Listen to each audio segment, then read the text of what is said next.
Okay, hi everyone.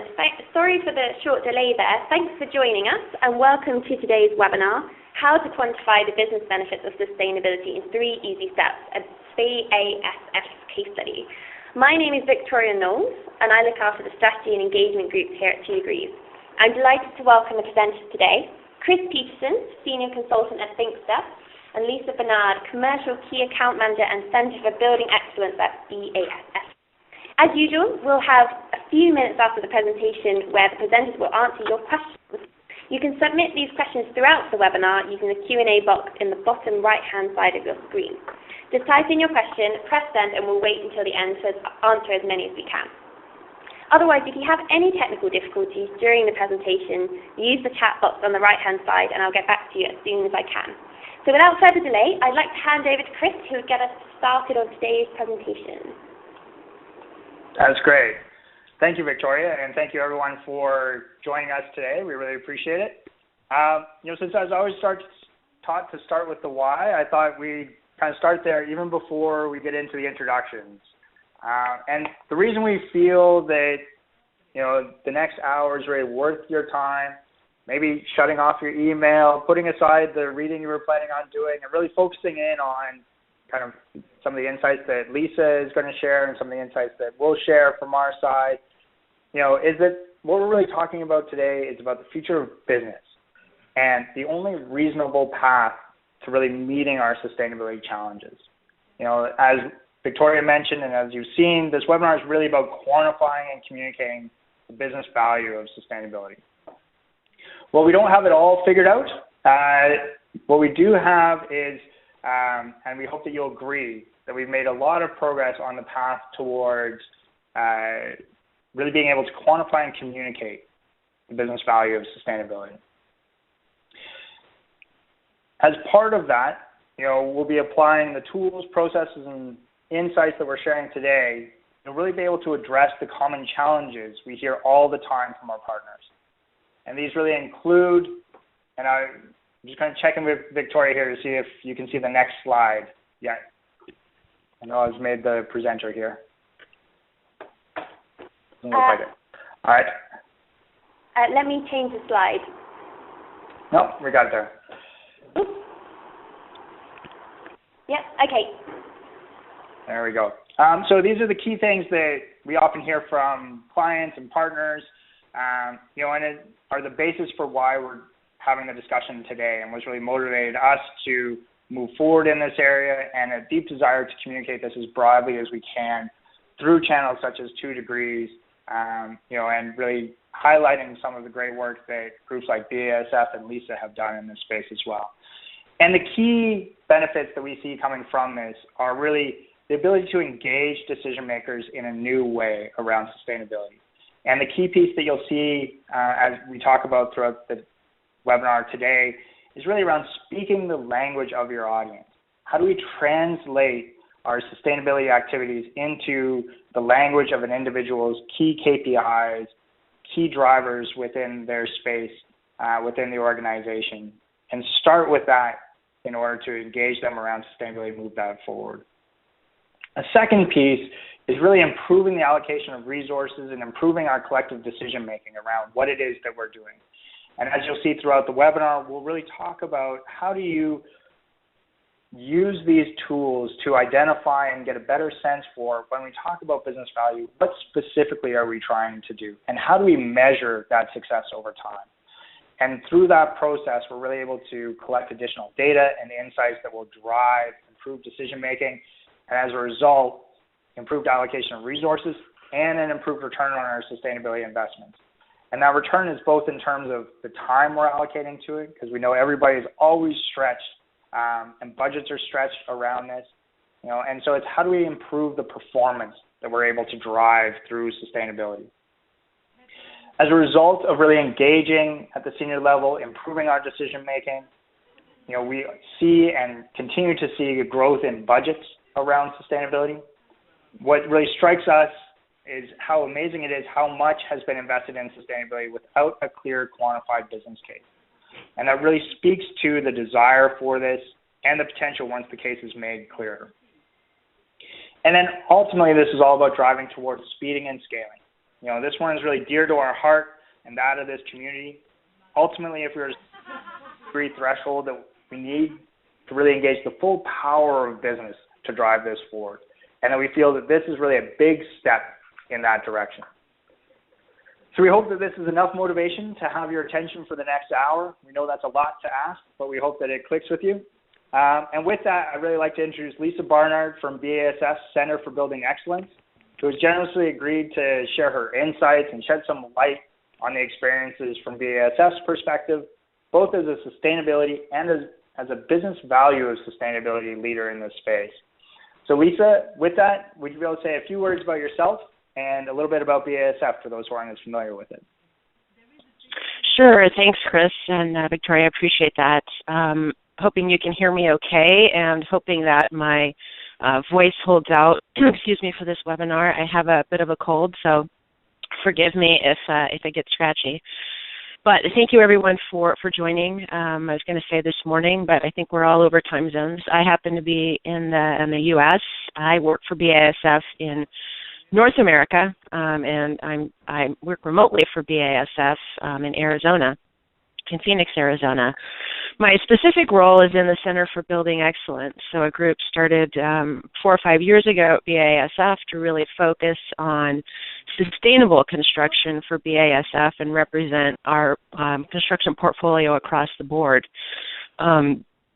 So a really interesting space to be in, and a group of individuals in the architectural engineering, contractor owner space that are really becoming more and more interested in understanding sustainability broadly. There's obviously some very specific impacts in the built environment, but I've been finding myself, while broadly sustainability and how BASF handles that is not traditionally part of my role, I find myself more and more sharing that in the built environment, because people are just interested in that space, but also just generally interested in how BASF is leading.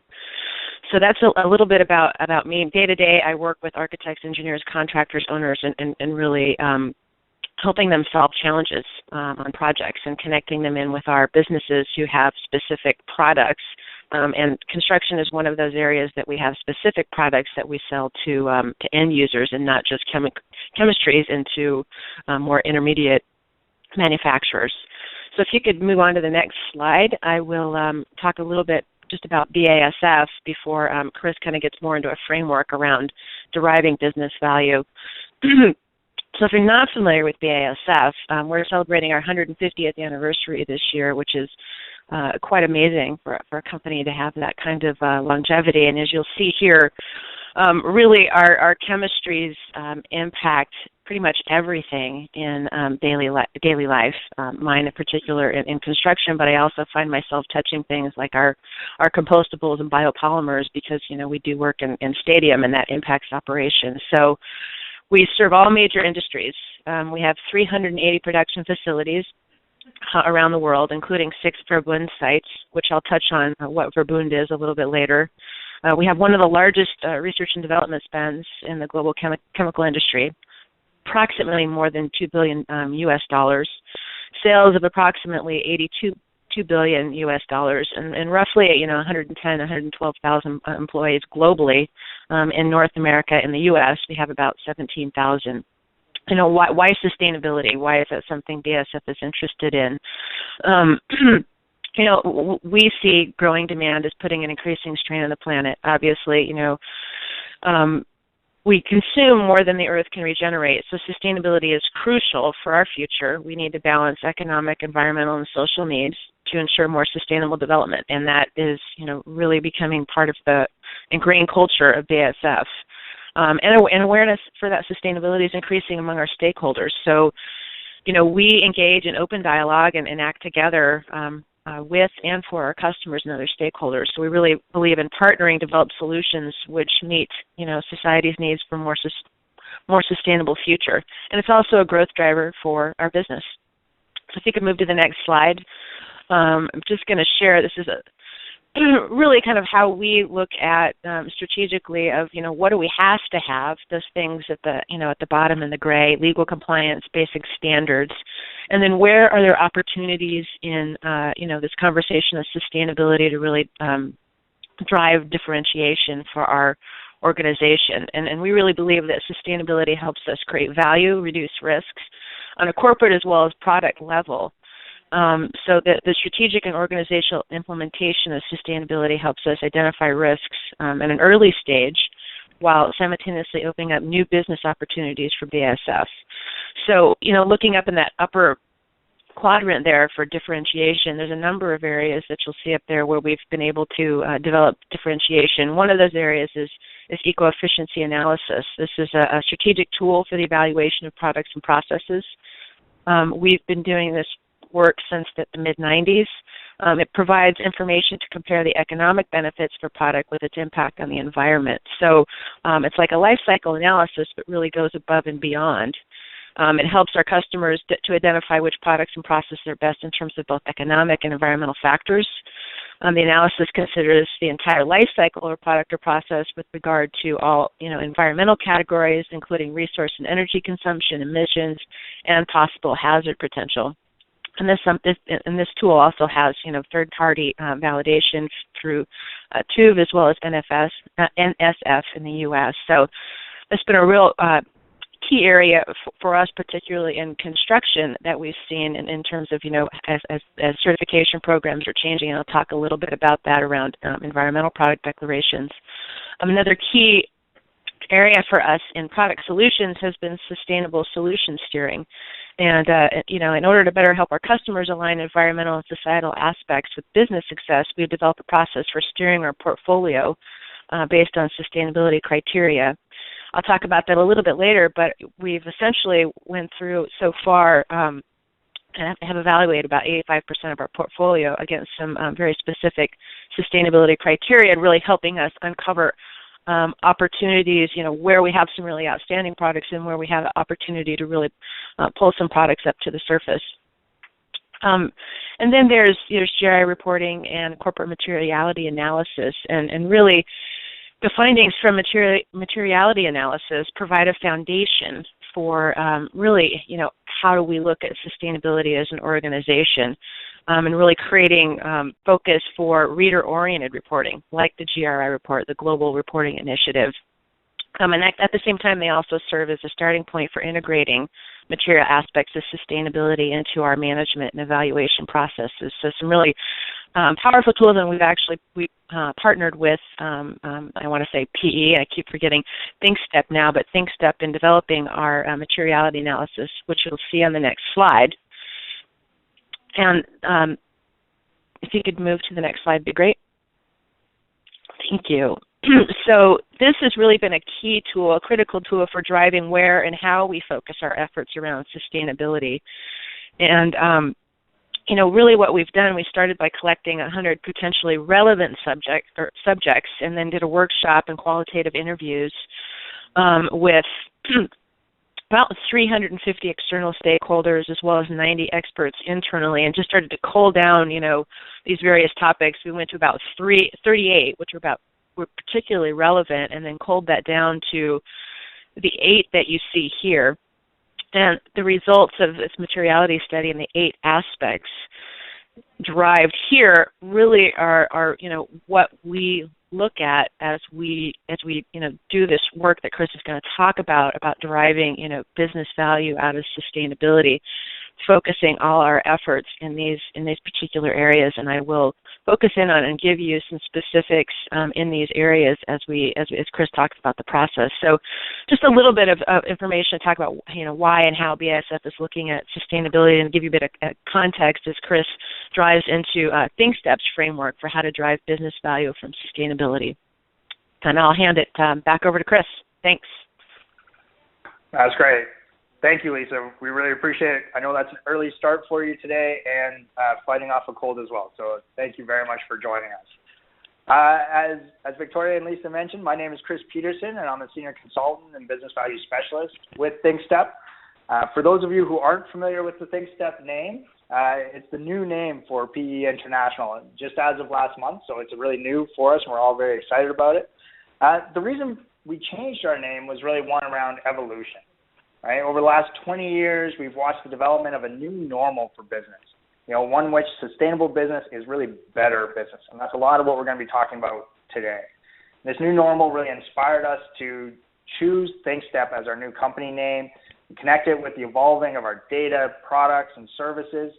And the two pieces of that we love and what really resonated with us is both the think piece as well as the step.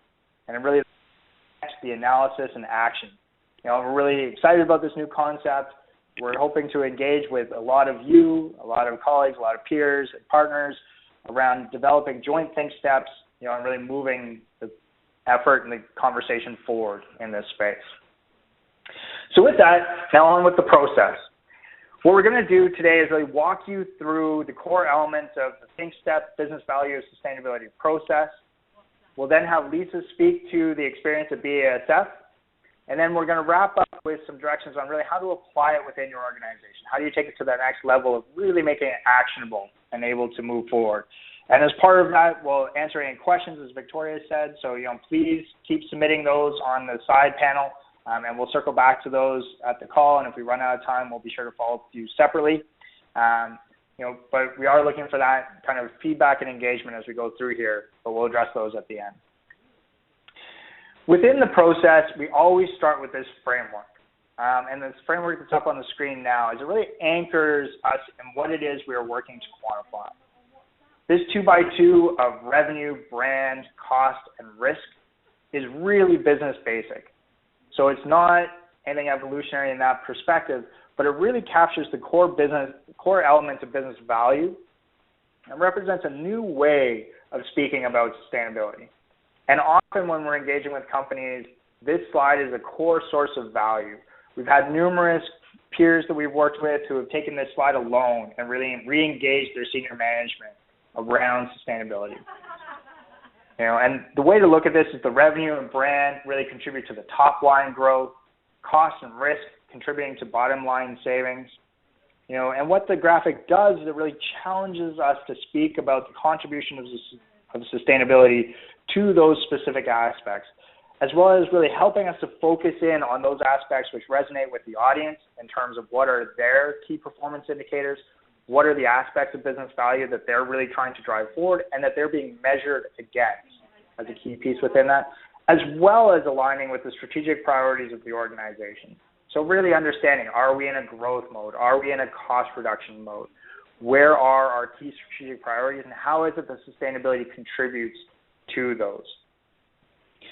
A key piece of this is really moving beyond kind of the traditionally soft statements. And I'm guilty of this, as I'm sure a number of us have been in the past, of really talking about the specific contributions of sustainability to an environmental or social challenge, and then saying there's also a contribution to business value, and using that as a broad cover.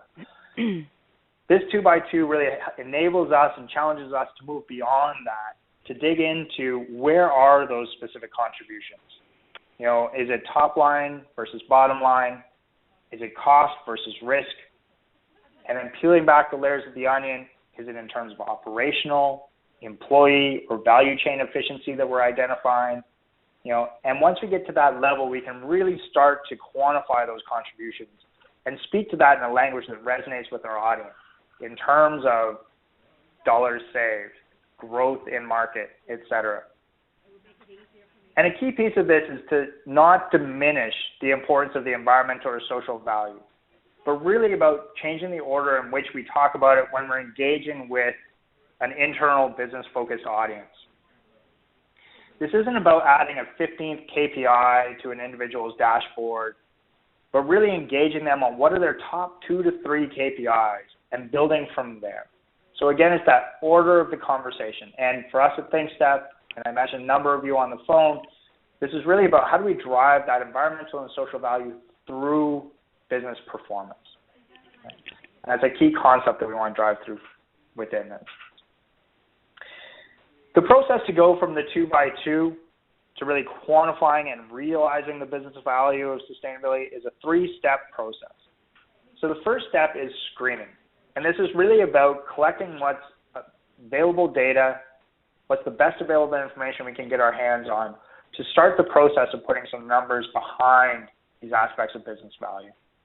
And I would encourage you today, as Lisa's going through her slides and sharing some insights from BASF, that you really look to that as some of that screening data and starting to think about using that within your organization to say, is that what we're realizing today? The second step, which we hope that you start to mentally process on the call today, but also formalize as you come out of the call, is to scope that information to your own organization. What is unique about your organization? What is unique about the markets within which you operate? The opportunities which stand in front of that. And then ultimately, this is about scaling. And scaling is about realizing that business value. Now that you've identified what that potential value is, what are those steps you need to take in order to be able to realize that value and see it come to fruition? So for those of you who feel that we can't really put numbers behind this is something we struggle with for a long time, we would argue first that not only do we absolutely have to if we want to effectively engage business, but also that we have. So as you may have seen on the 2 Degrees blog, posted a few weeks ago, we've gone through and developed some initial screening data of the potential business value of sustainability. These numbers are really based off of work with dozens of clients and the best available information that we can get our hands on, drawing from 2,000 client engagements, 20 years of experience, as well as the academic research we can find, the business experience from our wide network of clients. And they aren't perfect, and they represent a broad spectrum of organizations and markets, but they do provide a powerful starting point for scoping the business value to your organization. We really encourage you to take these numbers and challenge yourselves internally to see where you are actually realizing that scope of value or where the potential opportunities lie within that. So now, Lisa will speak a little bit about the experience at BASF. And again, I really encourage you to look at the information as screening data to leverage within your organization. Think about how does that reflect within your organization? How can you start to scope that within it? I also hope that it helps you to see how a leading organization like BASF is really starting to put the numbers behind these activities and the value that that can create with it. So with that, I'll turn it back to Lisa to share some insights from her experience. Great, thank you, Chris. And you'll see this is my variation of Chris' slide, but again, just to kind of segue into, giving some specifics to revenue, brand, cost reduction, and risk management for BASF's perspective. If you can just go ahead and move to the next slide. Excuse me. When we talk about revenue, and I mentioned our sustainable solution steering earlier, what that really led us to is this number you see here, 23% of our product portfolio driving revenue growth and sustainability. And we mean that's an accelerator product, kind of what we've deemed an accelerator product. And when we went through that, we did a workshop format led by sustainability experts from central and business units. That included participation from product safety, strategy, marketing, communication, and regulatory units. By the end of 2014, we did more than 150 workshops, involvement of more than 1,500 employees, and more than 50,000 products have been assessed in their specific applications. So that means up to about 85% of the relevant BASF portfolio has been evaluated, and of that, we've seen 23% of those in accelerator category, which we really deem, if you look at that list on the left, cost savings downstream, climate change, consumer goods, energy, resource efficiency, all those areas, those are the areas that accelerator products really speak to in terms of addressing sustainability needs. And excuse me, one particular product that I wanted to note because I'm in construction is one called GreenSense Concrete, and this has been a real great driver of growth. That I can speak specifically to about in the U.S. Given we've been moving certification programs a lot to looking at quantifying the environmental value of construction products. This is one where we can also do an environmental product declaration. So, these are the types of products that we see driving our portfolio going forward. And, we also have other categories in that: performers, transitioners, challenge, challenge products, less than 1% of the overall product portfolio. But we've been developing a process by which, to move up products, particularly in transitioner and performer categories, more into this accelerator category, so we can drive that percentage number up even higher as we see, a larger percentage of customers really driving towards this need for sustainable solutions. So that's revenue, and just kind of showing how we're deeming some business value in product solutions and innovation. We want to move to the next slide. We've got a couple slides to really talk about brand. And when we look at brand, we really think our sustainability understanding is based on simple but profound premise that obviously society, economy, and environment should be in balance. So, when we think about society, we often think about our contribution in the context of giving back, and that's important. But a critically, important component of social sustainability is the sustainability and the well-being of our own employees, and that certainly impacts brand. Simply put, that people talk, right? And things get moved around, and things like how our employees treated, in terms of attraction and retention are very, very important.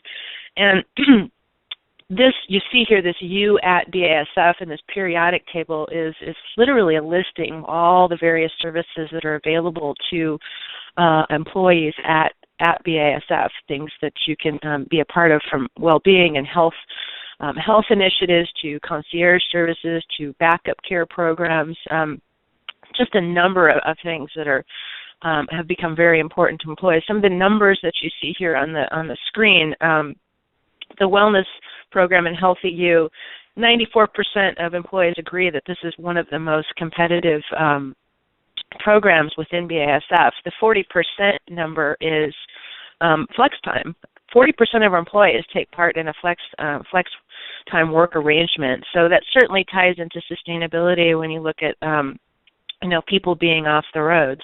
10% of our workforce works remotely, and I happen to be one of those, and that's 10% on a full-time basis. So, another way really of just driving attraction and retention. And then overall, employees have 115% of them really have seen it, believe that this increase is really, meeting their needs and really contributing to their overall, health, happiness, well-being.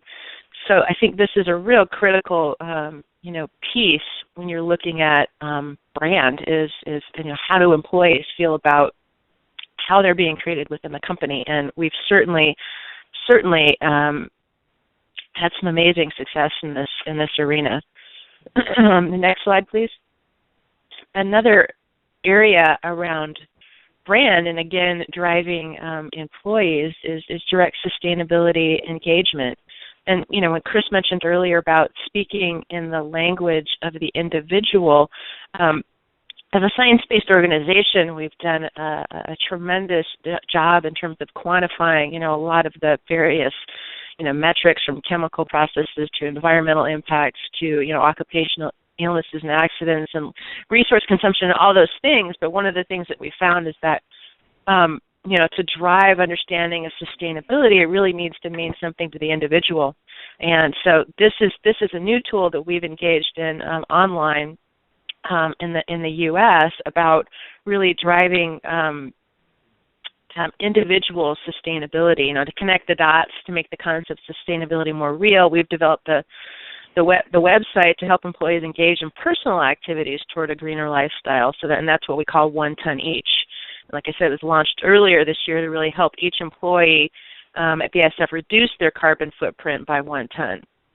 So, in these various projects that people are able to contribute to, actions range from turning down hot water heater to participating in Meat-Free Mondays. So all those things, on an individual level contribute to lowering your personal carbon emissions, and then really kind of helping people engage in the larger mission of BASF around sustainability. And you can see some of the numbers here, in terms of what's that actually mean. And that was at the beginning of the year. This is has really jumped up over the last couple of months.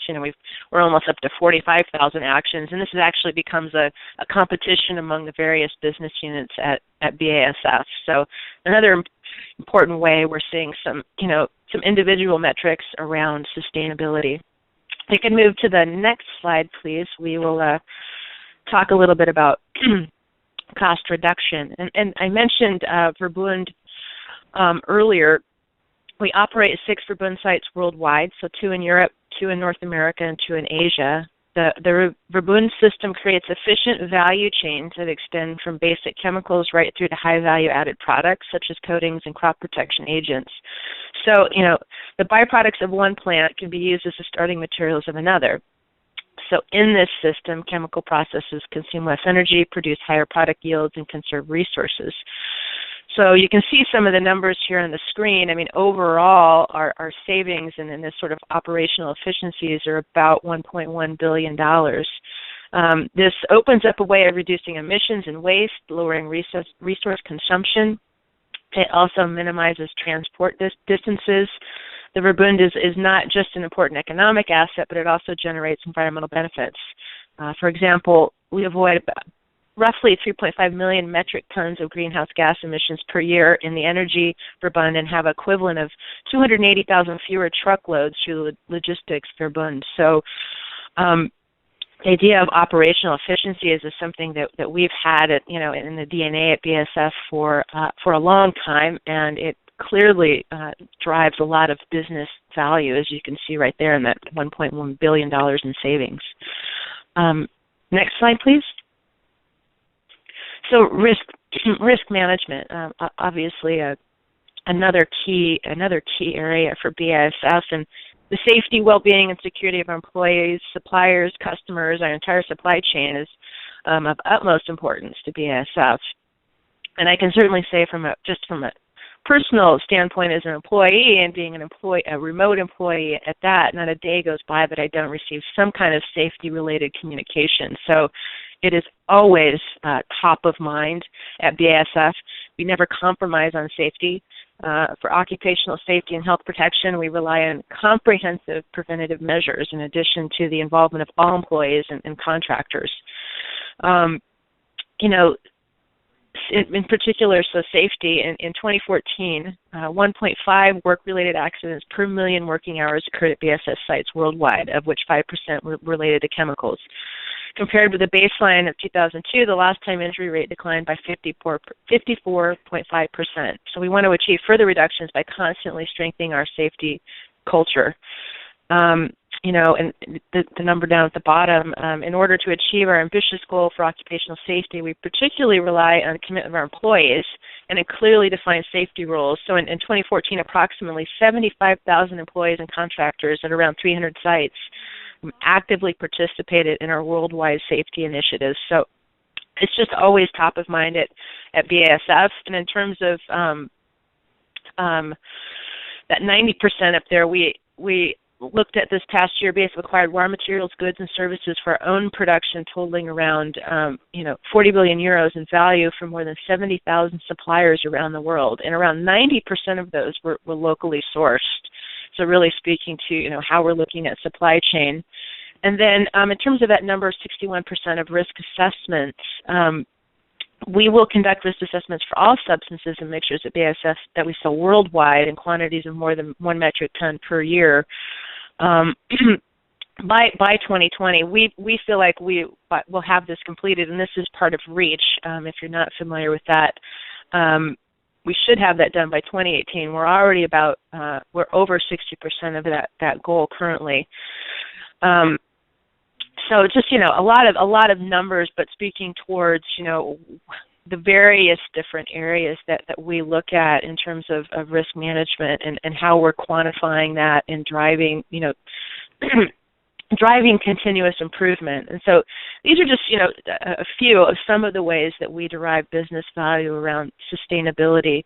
I'm sure, and Chris will continue to discuss more detail, but I really believe that the key is in those 3 steps, and I think that the steps and getting your head around the steps are easy. Obviously, diving into and finding this information perhaps not. But if you can put it in the arena of screening, scoping, and scaling, I think very critical, because really knowing what you have to work with, that screening and that scoping, certainly very, very important critical steps so you can get to how do you scale this, particularly in the standpoint of a company like BASF. And I said we're more than 110,000 people worldwide. You certainly have to know what you have to be able to scale to the end result.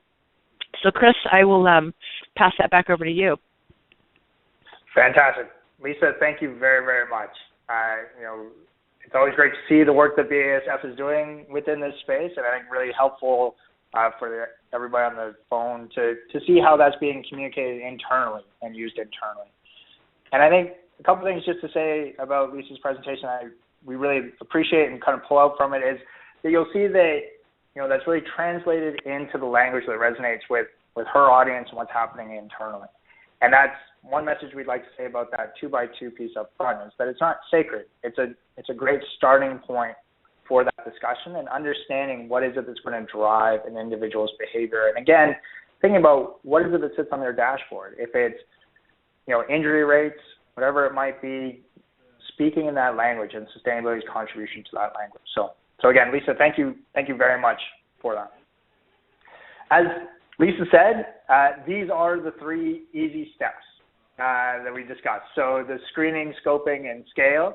As Lisa says, they're easy to get your head around. The execution of them involves some challenges at times within it. But at the end of the call today, we'll also share some of our lessons learned around how to address those pieces. But what we'd like to do is dig a little bit further into these just to share those insights within them. So the first one in terms of screening, and this is really about leveraging the existing data, knowledge, and expertise which is already out there. And what we find is, screening data is really everywhere. The slides that Lisa just presented, we'll share some additional details of things that we've come across. I often describe it as, when you're thinking about buying a blue car, all of a sudden all you can see on the road are blue cars. And I think that you'll find screening data is very similar, that once you really start looking for it and have a clear definition of what it is that you are looking for, and using the framework can really help to put some boundaries around that it becomes hard to miss, that you stumble across data points on a continual basis, and pulling those into your organization, leveraging those, and then looking to scope them and adapt them within your organization is the critical next step within that. The scoping piece, is really around refining and improving and tailoring those pieces to your own organization. Often what that includes is reaching out to internal knowledge sources. Often this data is difficult to quantify. It's not a hard measure. It's not a meter on a piece of machinery. It's really around a perception and understanding of what that contribution looks like. So in order to scope that information, there's 2 pieces that we really recommend. One is understanding what is the best source of information within the organization, and whether that is an existing research paper, going off and doing primary research, or if that is speaking to Mary in operations, to really understand what is her perception of the contribution of sustainability and understanding where that stands within her scope of responsibility and how to leverage that insight within the organization. And ultimately what you're looking to drive towards is what is going to be a credible data point for the decision maker that you're trying to engage. And that will really vary.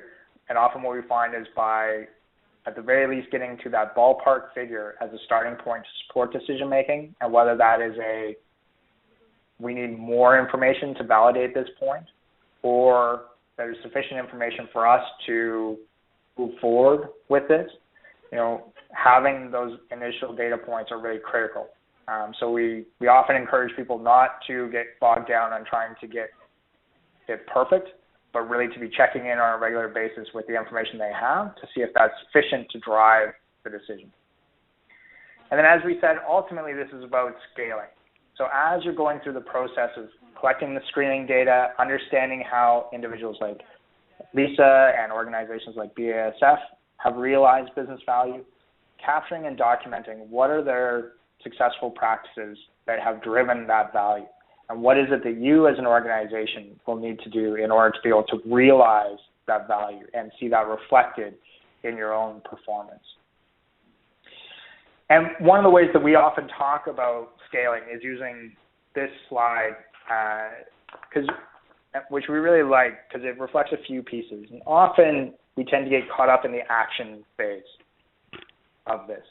And hopefully a number of you can relate to that, and those who can't, hats off to you.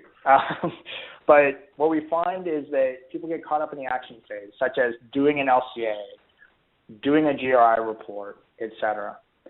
But what we really try to emphasize, and one of the important aspects of applying this process and thinking about the business value and the outcomes, is that rather than focusing in on the action, we're really focused in on what is the value that we're trying to generate, whether that's an environmental improvement, a social improvement, contribution to our shareholder value, or an expansion of our business value within the organization. And as a result, you really start to focus in on the aspects that will drive that value. So for instance, it really is about shifting from, doing an LCA and having the paper in front of you to growing revenue by improving and prioritizing your product performance, reducing your risk in your supply chain, embedding that communication in your product development process so that can then be communicated out to the marketplace, and ultimately driving that reduction in the environmental and social impact associated with that, and the growth in the business value that's tied in within that. So again, just emphasizing how important that scaling piece of this is, and that it's, as one of the key outcomes of this effort, that it's important as we're going through that we're looking for that guidance around how to scale this, what has been successful practice within organizations, and then keeping in mind that becomes the objective within this. So with a little bit of the time left, I wanted to just share some of the screening data that we've collected as we've been going through this process and that we've seen from others, to give you a sense for when we talk about screening data being available, what are we talking about? And how do you then use that to drive that through your organization? So just quickly going through some of the examples from the 2x2, this is just a few examples that we'll highlight. But wanted to call them out to give you that sense for where's that toehold into the world of screening data. In terms of growth, we've got a few data points in here from GE's Eco-Imagination products, the Philips Green Products portfolio. And I often reference back to the GE Eco-Imagination program and process, in part because it was one of the things that attracted me into the industry and really validated my engagement with it, in that they really apply business tools to sustainability. And that's an approach that I think has served them very well, obviously reflected in terms of the growth in their sales, and we'll see also in terms of the contribution to their brand value further on. And then for Philips, we really see the segmentation of their products similar to what Lisa spoke about with BASF, and then that ability through that segmentation to invest appropriately into those products in terms of marketing communications, in terms of investment in performance improvements, impact reductions, whatever it may be, but really understanding how that's going to be reflected in the audience and the market that they're selling into. So again, tying in those two pieces. And the results here are typical of what we're seeing from organizations, whether they're documenting it as specifically as they are here, or from side conversations that we're having with organizations in terms of what is the growth that they're seeing within this space, what's the value they see within that. So often they're seeing higher growth rates in sales, and substantial growth rates in terms of their green portfolios, if you will, for a lack of a better term.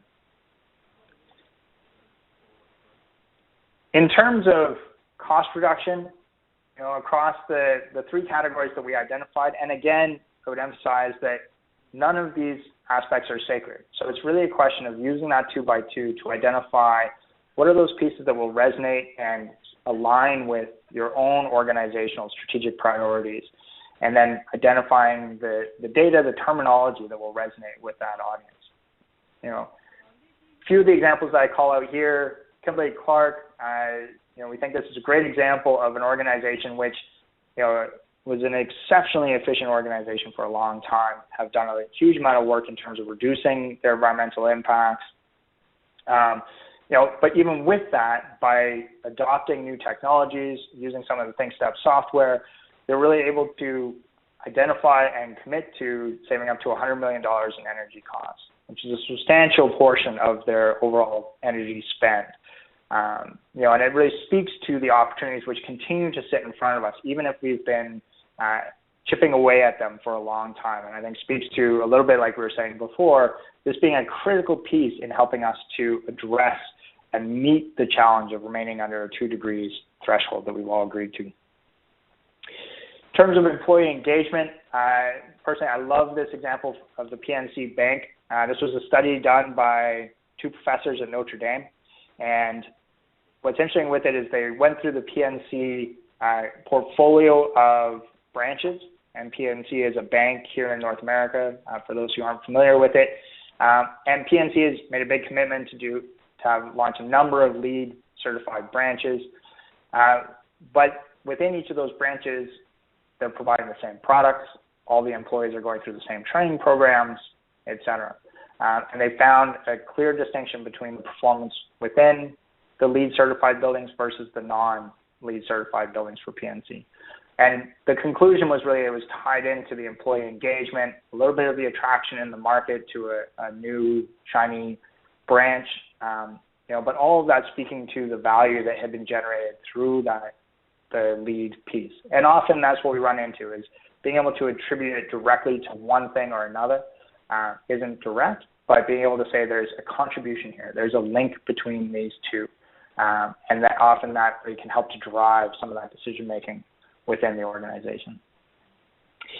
And then value chain efficiency is another aspect that we continue to drive to, because it's an important source of obviously spend within the organization, but also opportunity to drive some of these practices through the value chain within the organization. And an important aspect to keep in mind with value chain is that while the benefits are there and it's critical, we also have to consider how does that translate back to the organization. There isn't a one-to-one spend in terms of a supplier saving energy costs and the price of the final product that we're purchasing, but often there's a correlation between the two, and often it can provide either a risk reduction within the supply chain and or a deepening of that relationship and creating some specific benefits. And again, that speaks to the importance of, as we're communicating these pieces, that we're doing so in a conservative and defensible way. So that we're drawing in the information and really using it to provide better decision-making within the organization. And what we may find is that it drives our decision-making in one way or another, often with kind of unexpected results, but ultimately driving us towards the improved performance, the improved return on our investments around sustainability, budgets, and time. And then finally, in terms of brand and risk screening data, Lisa provided some great insight in terms of how BASF is looking at their contributions to brand from their sustainability programs, and clearly showing a lot of fantastic programs on the employee engagement side of things. Again, some of the examples that we've seen, GE created the Eco Imagination program. Since that time, their brand values increased by 17%. And comments from within GE is that the Eco Imagination program is a substantial contributor to that growth in their brand value. And those are quotes that we can access and draw from. And again, that really helps to provide that insight within the organization of what does it take to be able to realize that kind of value. And clearly within GE, there was a huge investment in terms of the marketing side of things, as well as really embedding it within their product portfolio. Risks, there's essentially no end to risk, but clearly, it can provide substantial value within that. And there's a few data points that can really help to, again, using the screening data, to engage an audience around what would that look like for our organization? Is that realistically a challenge for us? And using that discussion model to drive towards scoping that data back to an individual going forward.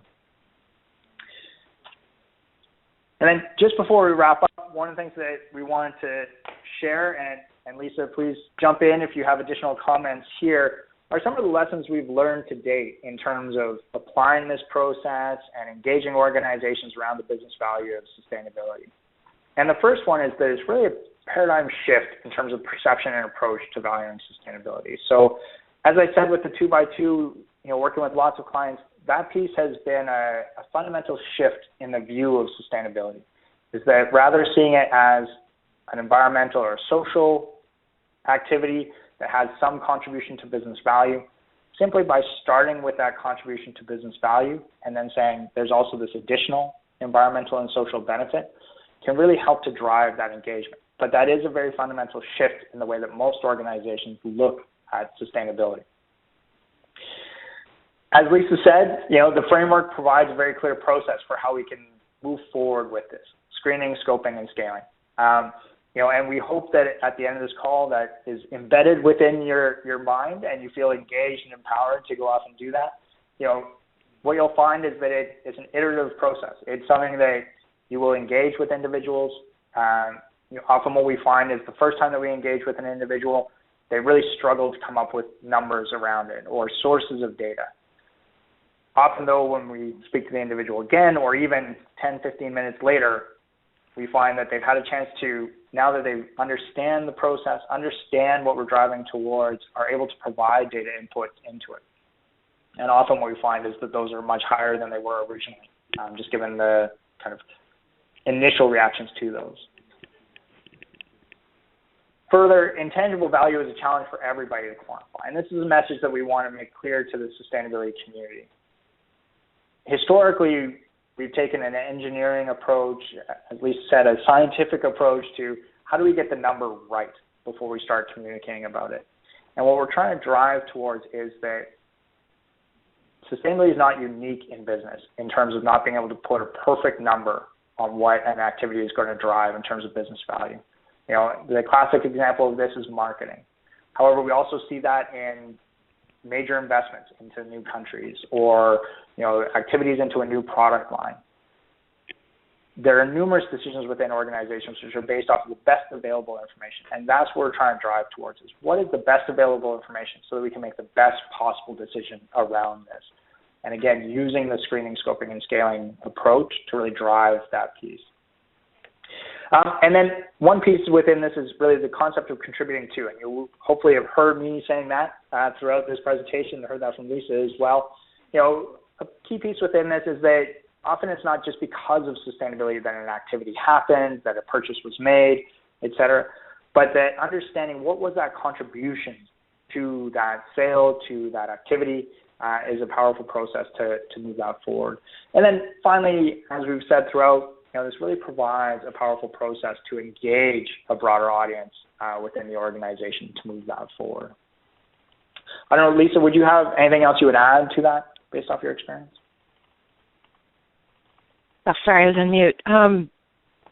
Yeah, I mean, I think one of the key things in all of this is that we all bring our own filters around what sustainability is to the table, and the key thing is really understanding, what's going to resonate for the person or the product group or the customer that you're talking to. I mean, really understanding what's in it for them, what's going to drive it home for them specifically, not just speaking at them about what we believe sustainability should be, but where are they going to see the value? And I mean, that gets down to a key fundamental tenet in business, right? Is really listening.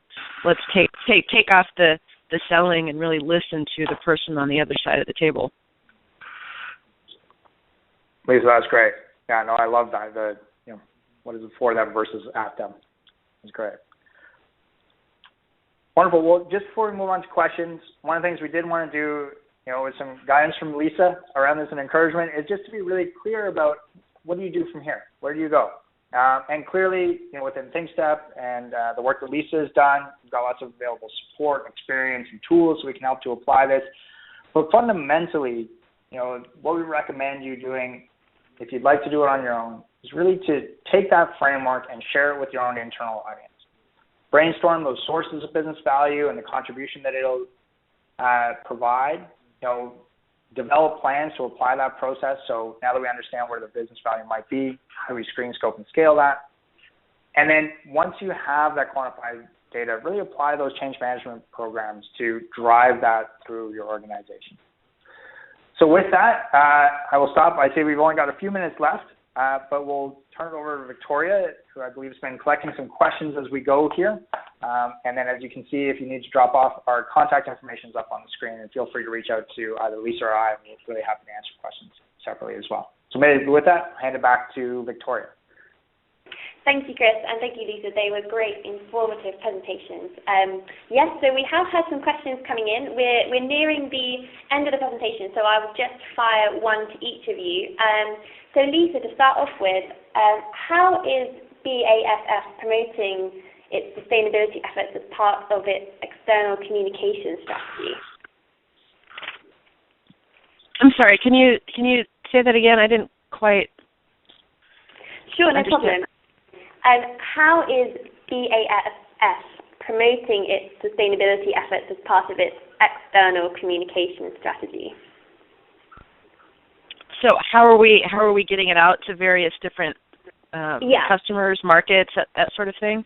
That's it. Yeah. Yeah. Okay. I can speak. North America, we have a corporate sustainability team, and that is not necessarily, my role. We have a corporate sustainability team who does a lot of various events and work internally and externally, and they are out there. Our director of sustainability for North America is Charlene Wall-Warren, and she and her team spend a lot of time at events such as GreenBiz and Verge and Sustainable Brands, talking about and sharing information similar to what I shared today, in particular Sustainable Solution Steering. This presentation that Chris and I just did was given in more depth at GreenBiz. So to some degree, there's a corporate sustainability team who shares this message more broadly in the marketplace. And then groups like mine, the Center for Building Excellence that's focused on sustainable construction have started to, we typically deliver a more specific to, how do our products in construction, deliver on green building, needs, reducing, energy use, reducing water consumption, reducing overall environmental impact. That's typically how we talk to our constituents, architects, engineers, owners, contractors. However, I'm here today sharing information on greater corporate, sustainability initiatives, because I really believe, and I believe Charlene and her group would second this, is that we all have to be messengers of what our company is doing. So sometimes while sharing some of this information, right, and I had seen a question up on the screen about OSHA, and that is not something I can speak to specifically, and how are our recordable rates, but I put myself out there in terms of trying to share the message broadly, and I can speak to specifics where I can in construction, and kind of direct people towards other folks that can talk about it. But I think it being such a large customer or a large business and having so many customers, it is difficult to get out and share this message, and I think that's why we've got so many various different methods, means, and one of the reasons we're starting to engage employees more internally on what does sustainability mean at an individual level, so everybody can start connect in their own way. Hopefully that answers the question somewhat. That's great. Thank you, Lisa. So I'll quickly fire one to you, Chris. So one listener asks, he says the presentation focuses on quantifying the value of initiatives that's already been done by the organization. Unfortunately, it is still a necessity of many companies to estimate the value of sustainability before any initiative is implemented, i.e. top management need money figures to decide whether it is worth investing in sustainable practices or not. And he goes on, very frequently showing examples of other company successes is not enough. Do you have any tips? Yeah, absolutely. That's a great question. And the two pieces that we find that drive towards that. So one is using external examples, but adapting them to your own organization. So taking that external example, taking some of the information that Lisa has shared today, taking some of that screening data that I shared to show what the potential is, but then anchoring that in what is required to realize that value, right? So for instance, taking the eco-imagination model, if that was applicable to your industry, scaling that down to what's appropriate for you, and reflecting what are the required steps to get there, such as the investments in marketing, the investments in product development, the investments in R&D, et cetera. And then positioning that as the best available information to support that decision within the organization, right? And often what we end up talking about is the money that's being left on the table. If this information is perceived as being credible and reasonable, are we comfortable leaving that money on the table to go with a different decision? So that's one aspect. The second aspect is really more of a ground up within the organization. So identifying what are those practices, what are those pilot programs, what are those initiatives that we have undertaken, putting the numbers behind them, and then using that as grounding and a method for communicating how do we respond if we were able to scale that up for 100 times, 100 products, 10x or whatever it might be, is another method that we've seen that's been successful in driving that forward within the organization. So again, I hope that helps with the toehold, but a great question, and happy to carry on that dialogue offline if they want to follow up directly. Thanks, Chris. That's a great answer. And unfortunately, that is all we've got time for today. I know a few more people have asked questions, so do take down the presenter's details that's on the screen now, or you can get in touch with me. I will be sending around the recording anyway, so you'll have my details. But I'd really like to thank the presenters, and especially you listening in, for joining us today for this webinar. Our next webinar is on the CDP, everything you need to know for a successful submission, which will take place on Thursday the 30th of April at 3 p.m. More details of this can be found on 2 Degrees. So thank you, and I hope to speak to you all again soon, and I really hope you enjoy today's webcast. Thank you. Great. Thank you, everyone. Thank you, Victoria. Thank you, Lisa. Thank you. Hope everyone has a nice day. Have a great day. Bye-bye. Bye-bye.